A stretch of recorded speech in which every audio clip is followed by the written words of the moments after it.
What I'm trying to imply here is to say that the book, the New Revelation given to Doris by God, is an extension and a continuation of all this process of history. In other words, what I'm saying, we're living in the culmination of human history right now. For instance, if you take, I looked at this today, the chapter 24 of the Bible, book of Matthew, and Jesus, they asked him, how will things be at the end time, and what will it be at the end of the world and the end time? And Jesus replied to them, he said, there will be earthquakes, there will be famines, there will be wars and rumors of wars, there will be many people saying they're their Messiah, there will be all sorts of activities occurring on the earth. But that will be just some of it. All these things will come and fade away, but my words will never fade away. He said, at the end time, the same as is the word that I have spoken shall be the judge in the last day. So the meaning of this is that the same as is the word, meaning a new revelation from God, shall come and bring a certain higher dimension or a higher level of judgment on the earth that we all have to step up to the plate to be able to understand how to build a better world. As I have previously explained, there was a fall of man.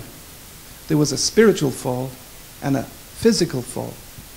You will always notice in the Bible, as I have explained, there was always a central person indicative of leading the way of man back to God. I mentioned Adam, I mentioned Abel, I mentioned Noah, I mentioned Abraham, I mentioned Moses, I mentioned Jesus. All this is developments and stages of bringing men back to God. But if you will notice in the Bible, every time I mention a central person, then there's also the development of Cain and Abel. The first fall represents the first son, and the second fall represents the second son.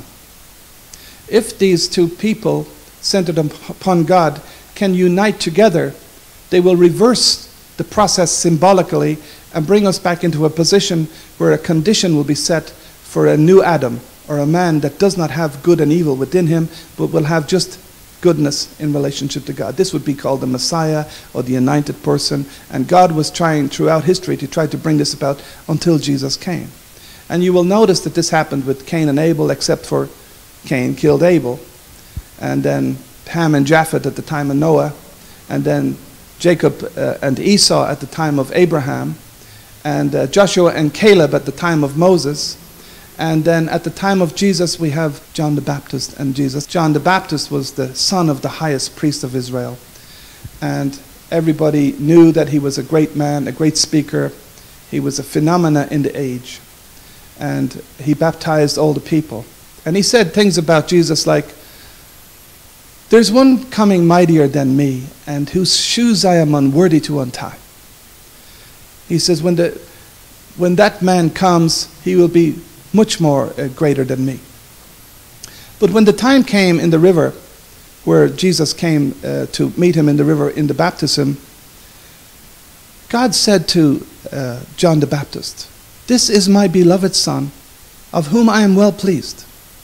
So John had a message directly in revelation from God, right at the baptism.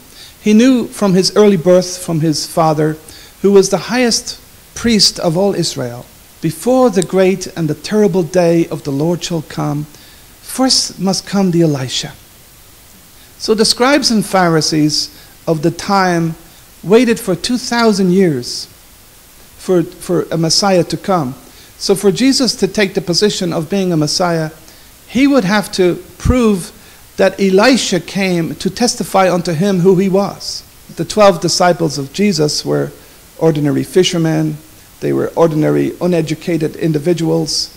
They were tax collectors. They were ordinary people. They weren't really versed in the Bible or in the understanding of the Bible. At that time, John the Baptist was in prison for accusing Herod for sleeping with his brother's wife.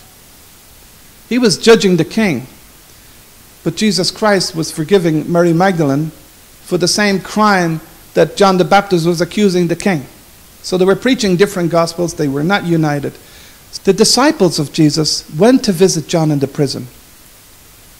And they asked him, "Are you the Elisha?" He said, "Go ask Jesus. Are you he who is to come, or shall we look for another?" He was doubtful, and he didn't testify to Jesus. He did not testify to Jesus.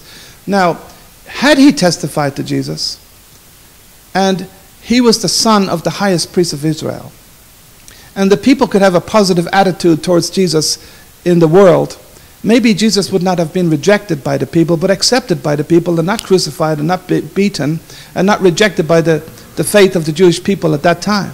Maybe Jesus could have brought the message to Rome and helped build the kingdom of heaven on earth at that time. If you could see that Cain, had he not killed his brother, but united with him.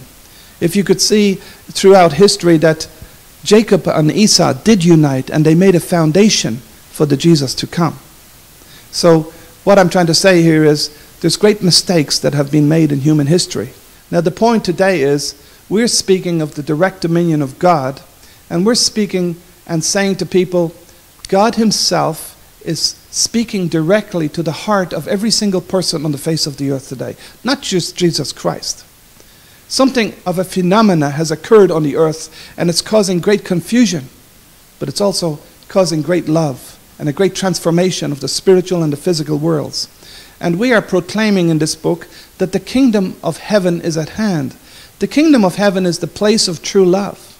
True love is the problem that was lost in the fall of man, and true love is what we're all trying to identify and rectify and bring back into the world today that everybody's speaking about.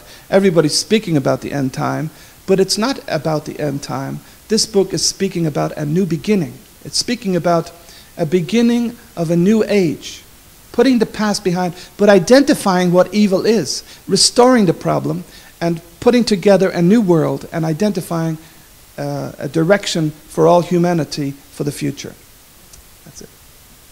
I would just like to conclude and let you know what Jesus' viewpoint of John the Baptist was. Jesus was asked by his disciples, who was the Elisha? And as you know, Jesus replied to them, if you can understand this, John the Baptist was the Elisha. In other words, what we're saying is that the mission of the Elisha was failed. And these are the words in the Bible that Jesus said about John. He said, there's no man greater born of women than John. But John is the least in the kingdom of heaven. That's the conclusion right there. These were the words of Jesus Christ about John. So here we are, many thousands of years later, reviewing the Bible and looking at it for different interpretations. But the main interpretation that is being portrayed here is to show a conditional behaviorism of how we could reverse the problem that happened in the Garden of Eden to make a condition for perfect love to come upon the face of the earth.